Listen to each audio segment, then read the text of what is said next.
This is the town of Skagway that you're looking at now. It's about all there is. They've got like 1,000 people that live here.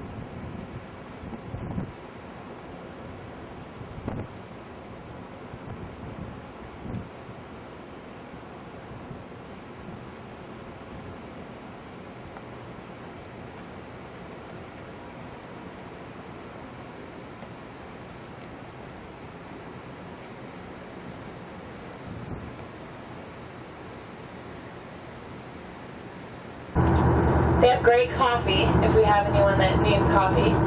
Here on your right is Starbucks. That has also been here since 1898. Stampeders always liked a little frappuccino before they went up the path. Here on the corner is the Red Onion Saloon that really, honestly, has been here since 1898.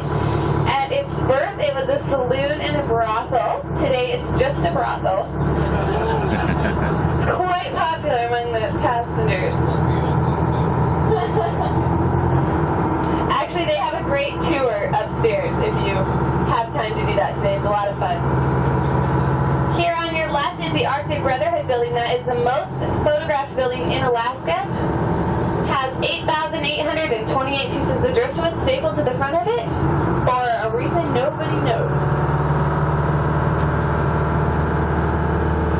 Downtown Skagway here on Broadway looks much like it did back in 1898. The boardwalks are all the same. A lot of the buildings are the same. However, it wasn't paved back then, and it actually wasn't paved until about 10 years ago. So it's fairly recent.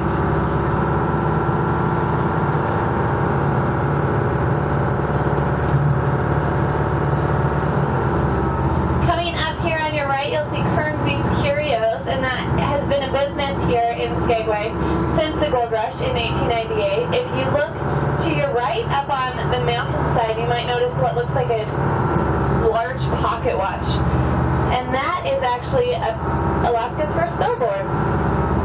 Kernby had it painted up there. He paid 2 men 6 beers apiece to paint it up on the mountainside. So when folks would come in, they know where to get their watches fixed.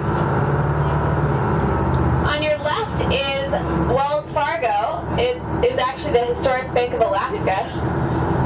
And that bank was actually robbed at one point, back around the turn of the century. A fellow went in there with dynamite strapped to himself and demanded money. When the teller made a move, he pulled out his gun and it shot, but accidentally shot himself, setting off the dynamite and blowing up the bank. So it was kind of a raw deal for everyone, and we had just decided if it turns out that bad the first time, you just don't try it again.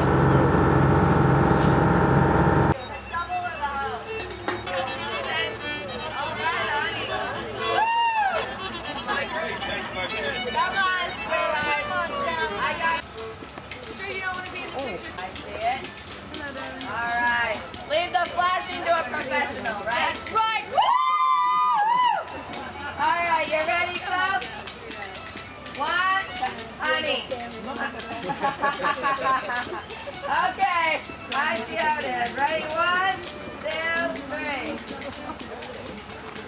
Got it. I sure do, honey. You bet. Come on now. Get over here, sweetheart. All right, now, honey, you gotta hold something for me. You bet, sweetie. See how big they are when we get back home. Relax over there. There we go. Yeah, good picture. Wow.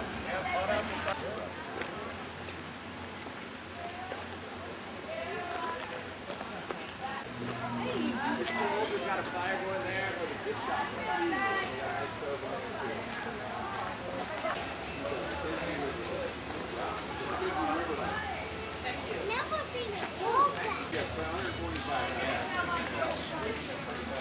This is Liedsville, which is supposed to be a recreation of the gold mine camp.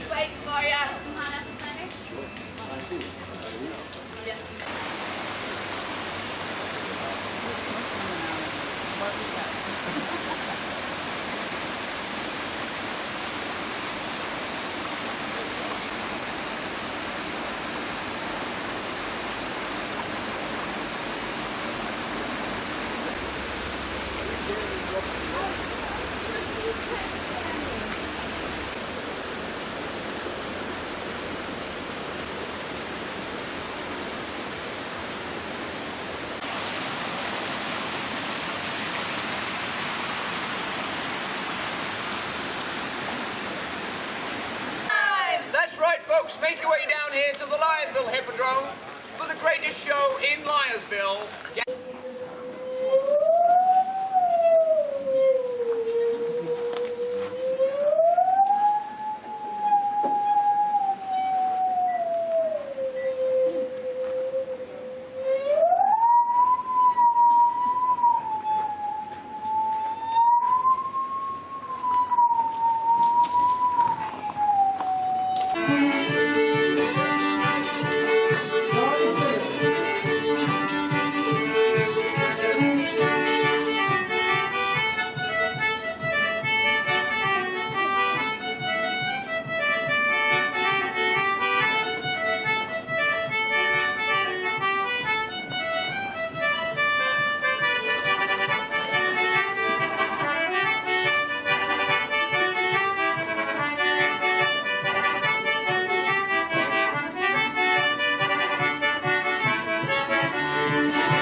And I would just like to tell you briefly about my connection and the history of our tribe.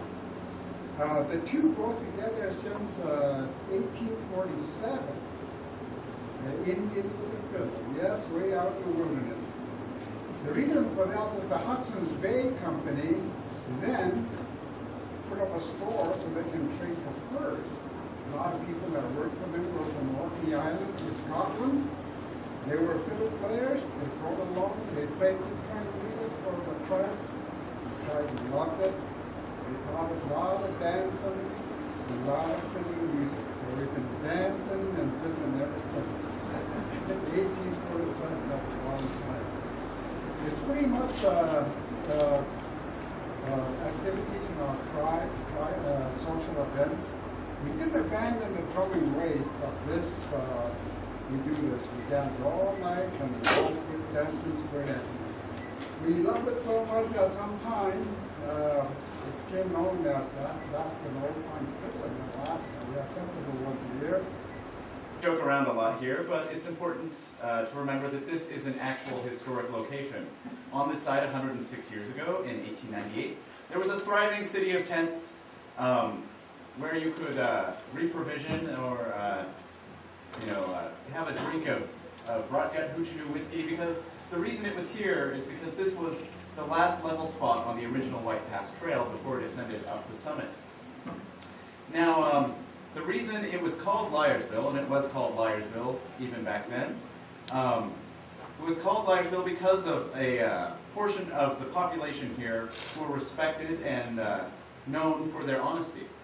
And that was newspaper reporters. You see, folks, it makes sense looking at the newspaper reports at the time that read something like, "Gold, gold, gold. Take a steamship cruise up to Skagway with a midnight buffet.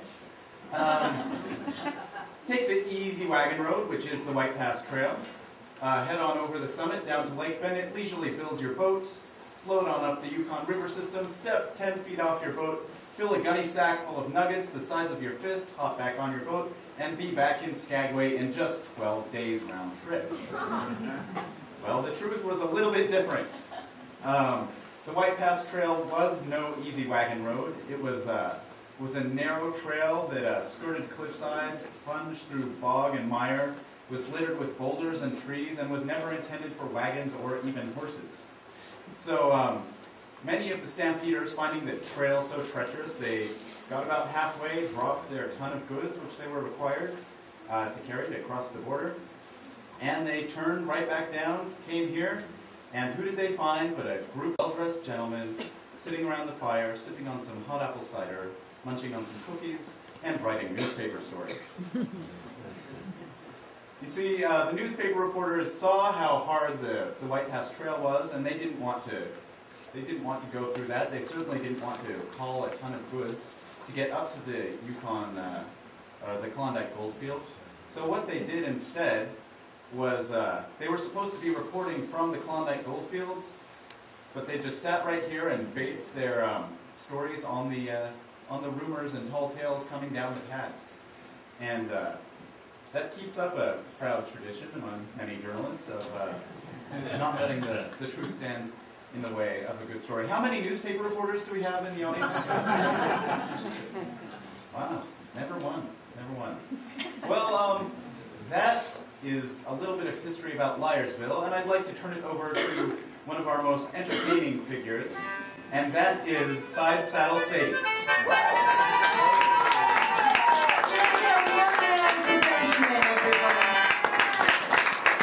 I know he always likes to give me warm hands.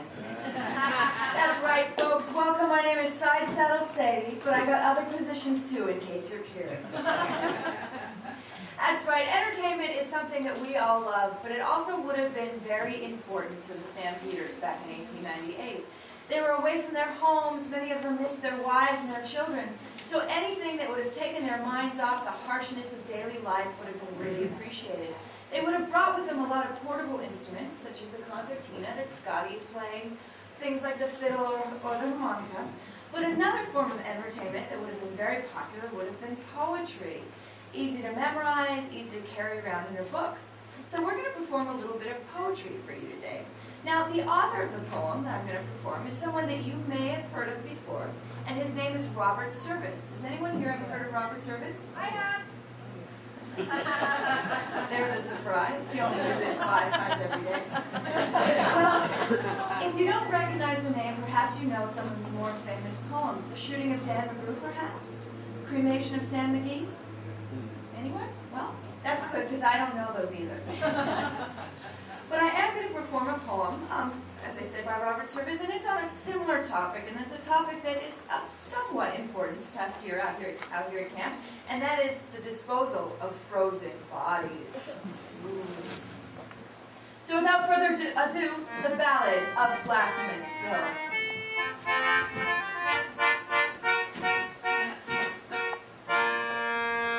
I took a contract to bury the body of Blasphemous Bill Mackay. Whenever, wherever, or whatsoever the manner of death he die, be it by battle, murder, or sudden wealth, pestilence, hooch or lead, I swore on the book I would follow and look till I found my tomb's dead. For Bill was a dainty kind of cuss, and his mind was mighty sought on a dinky patch of flowers and grass in a civilized boneyard lot. And where he died or how he died, it didn't matter a damn, as long as he had a grave with frills and a tombstone epigram. So I painted a 3-foot slab of pine, here lies poor Bill Mackay, and I hung it up on my cabin wall and waited for Bill to die. Now the years passed away till at last one day came a lass with a story strange of a long deserted line of traps way back by the Bighorn Range, of a little hut by the Great Divide and a white man stiff and still lying there by his lonesome self, and I thought, it must be Bill.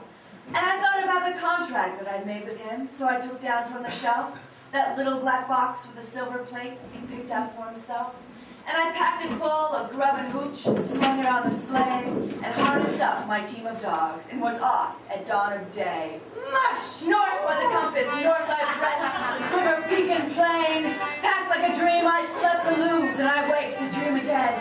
River, plain, and mighty peak, and who could stand unawed? As our summits blazed, who could stand undazed at the foot of the throne of God. North, mush! I north through a land accursed, shunned by the scouring brutes, and all I heard were my own harsh words, and the whine of the Malamutes.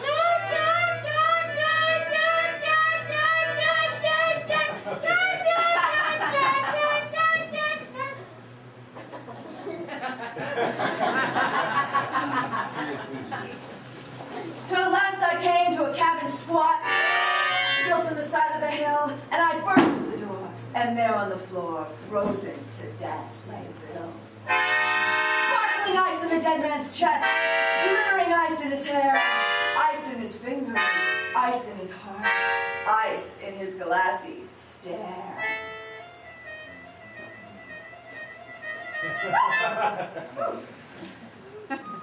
Hard as a log and trussed like a frog with his arms and legs outspread.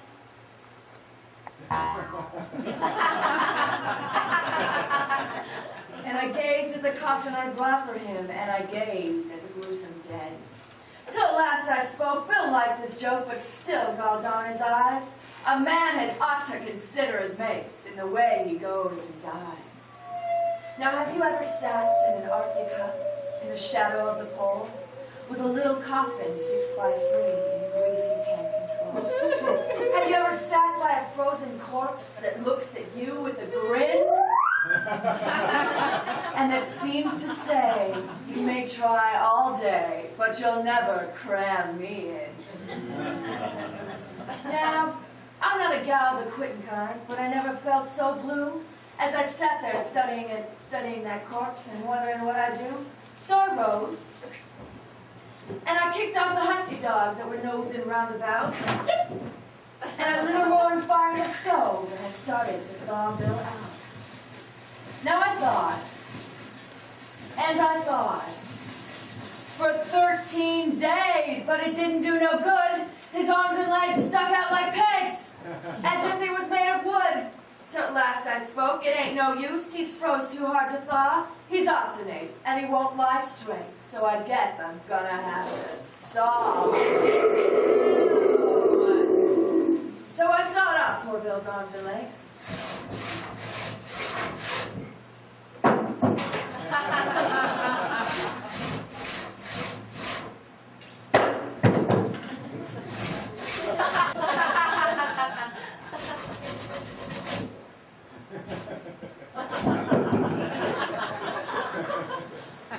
And I laid him snug and straight in that little black coffin he picked for himself, the one with the silver plate.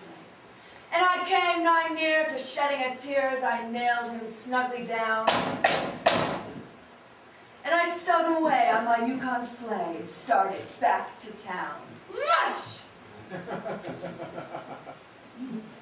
Whoa.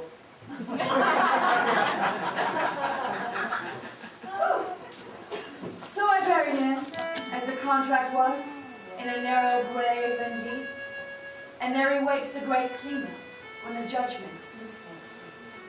And I smoke my pipe and I meditate in the light of the midnight sun. And I often wonder if there was them awful things I've done. And as I sit and the parson speaks, expounding of the law, I often think of poor old Bill and how hard he was to saw. Our mountain, ladies and gentlemen.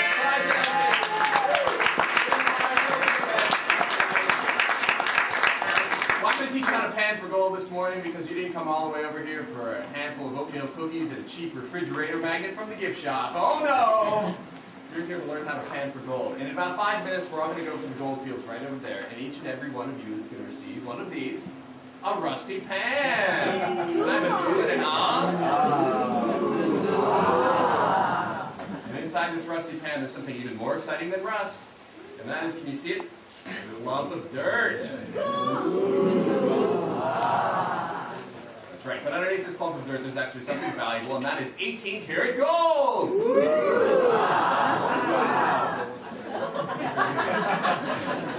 How do I know there's 18 karat gold in here? We put it there. That's right. You guys are one step ahead. That's great. We come in every morning, we drink our coffee, and we put gold in your pan. And oddly enough, we find this will greatly increase your chances of finding gold with us here today. And where does your gold come from? Canada! That's right. See, there was never any gold in Skagway. They looked everywhere, believe me, they looked. They couldn't find it. So we got your gold where they got their gold 600 miles north on that gold field. That's right. This is Liedsville, ladies and gentlemen. But there's gold in your pan, and this is how you want to get it out. The first thing, and the secret to panning for gold is water. So the first thing you do is you take your pan, you fill it good and full of water from one of the troughs right over there, and now you're going to engage in what will be the highlight of your trip.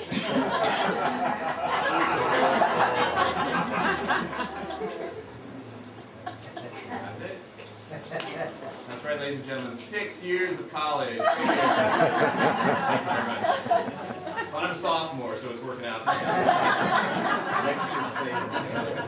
What we're actually doing here is breaking up the sand and gravel that's in the bottom of your pan. And as we do this, the gold, which is 17 times heavier than anything in your pan, is finding its way to the bottom.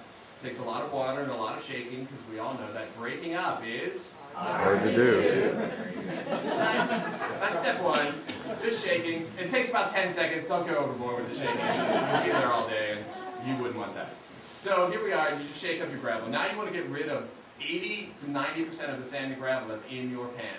So what you want to do is to continue to shake and simply tilt your pan away from you, right, into the trough, and pour off some of your sand and gravel, water, sand and gravel. You repeat this process. You scoop, and you shake, and you tilt, and you pour, and you scoop, and you shake, and you tilt, and you pour. And for you folks over here, you scoop, and you tilt, and you pour, and you scoop, and you shake, and you tilt, and you pour. And I know what you're thinking. You're thinking, Handsome, what if I pour out my gold? But you're not going to pour out your gold, I assure you, because the gold will stay right here in this little ridge of your pan. That's why the pan was designed that way. So now you're going to come down to where you have about a teaspoon of sand and gravel left in your pan. Just a little bit, that's all you need. And don't pour out any more after this point. You're still not going to see your gold because the gold is tucked right underneath, in that little ridge, right underneath your sand and gravel. So we're going to move to step 3, and this is the swirling process. And for this, I need a volunteer. Is anyone willing to come up on stage and help me out? Any of you guys back there? Volunteers over here? Would you come up and help me? You won't? Will you come up and help me? Oh yeah, come on up. Thank you very much. Thank you for volunteering this morning. How you doing? What's your name? Carter. What is it? Carter. Hey Carter, how you doing? My name's Josh. How you doing? Where are you from? Chicago. All right, Chicago in the house. Now, Carter, this is what I'm going to do with a scoop of water, and you want to hold your pan level at this point, and you're trying to swirl the dirt off the gold, which is right underneath. So I'm going to swirl this, and when you see something really exciting, I want you to scream. Okay? Here we go. And you're just slowly swirling the pan, clockwise or counterclockwise, depends on if you're left hand or right hand. And you see right there at the top of the pan, that little golden color stuff right there? Scream. Scream. And Carter is demonstrating for you the excitement that was swirling. Thank you very much, Carter. You've been great. All the way from Chicago. He does have street cred. That's right. Now it's the golden colored stuff right there at the bottom of your pan. And don't be surprised when you see a disappointing amount of gold in the bottom. We are cheap here, Liar. But you're going to want to take this gold home and impress your friends. So we're going to give you an authentic 1898 plastic Ziploc bag.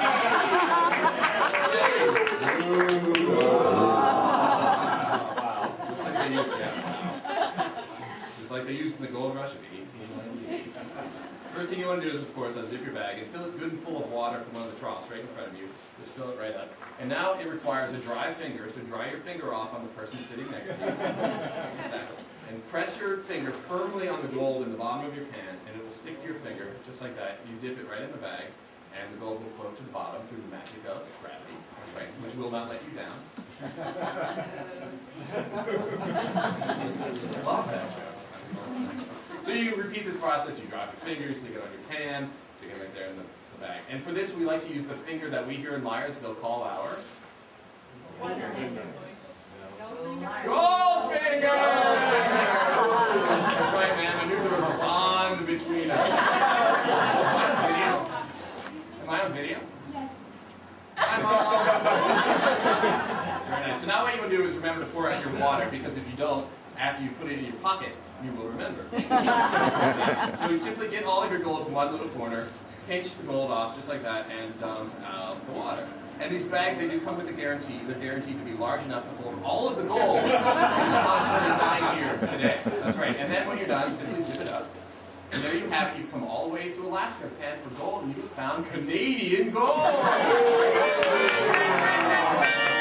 Now, are there any Canadians in the audience? No, I guess not.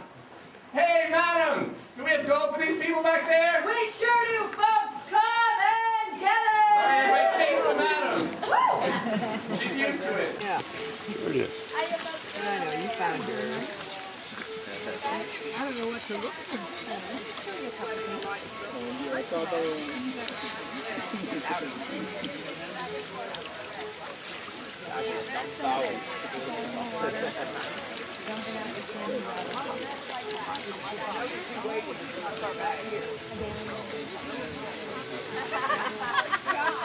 Isn't that it? Mine away. Must be in the water.